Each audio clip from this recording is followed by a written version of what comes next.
Okay, so in this video, talking about how releasing the club like a frisbee can give you a lot more distance.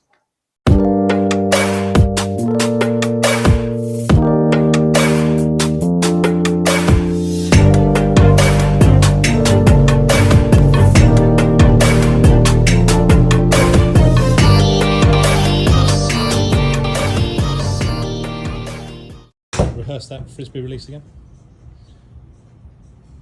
It just feels like you will now sort of. I like that. That's fine. There.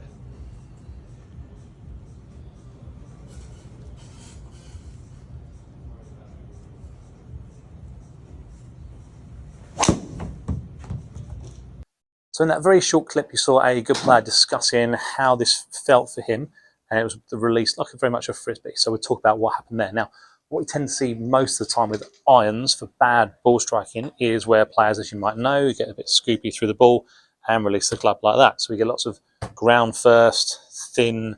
You do hit the bottom of the golf ball, adding loft to it, high, weak ball flight, mixed strike, not great.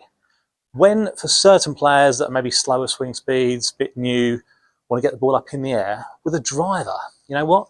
Don't mind seeing a bit of that if the club head overtakes the hands some amount, because when it does that, you add in more loft. It's good for a driver for most players that have got maybe slower swing speeds. And when you do this, it also closes the club face. What do most players do with a driver? Slice it. So closing the club face, adding loft, not such a bad thing for the driver.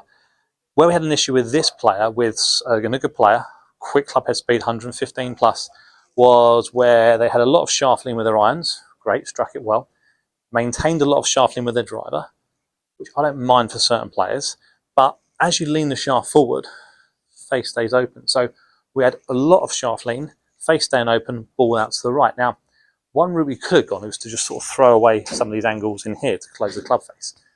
Might have been okay, but the way we went, and there's other ways of doing it, the way we went was releasing it differently, so closing the face a different way.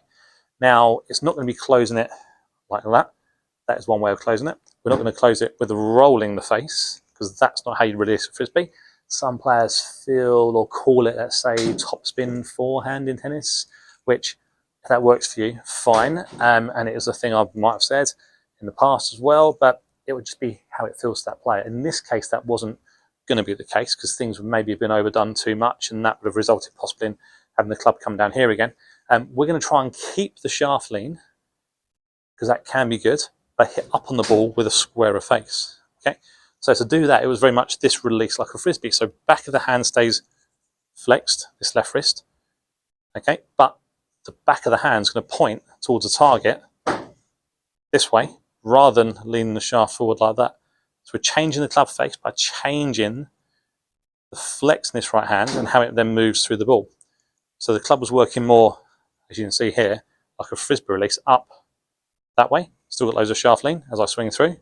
It's closing the face rather than keeping it open this way, and certainly not in this case throwing these angles away. We're trying to keep the angles, because what will happen, where we got to, and the player did very well, is in the way down, trying to release it like a frisbee while hitting up on the ball. So I've still got loads of shaft lean.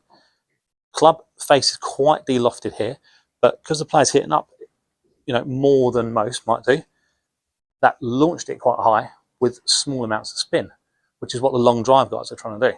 So it was closing the face this way, back of the left hand towards the target, still keeping some shaft lean, as the face closed and de-lofted, trying to hit up on the ball.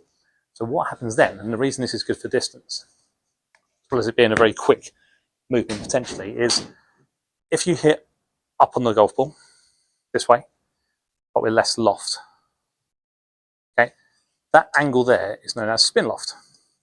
And the smaller it gets, the less spin you get. Less spin, ball's going to fly a bit further. If it was a wedge, getting down, lots of loft, more spin, launches up in the air, comes down quite vertically. Driver though, we've got a tee, we can hit up on the ball, that's great, but this player had enough speed to hit up and reduce the loft. So much less spin, much more distance. So that release, for anyone that's struggling with like ball striking or needs to change the club face through impact, a way of thinking about it can be releasing it with your top hand like you might do a frisbee. And in this case, it was great for the player. Face got a lot squarer, kept all the speed through the ball, Launch was even better, loads more distance.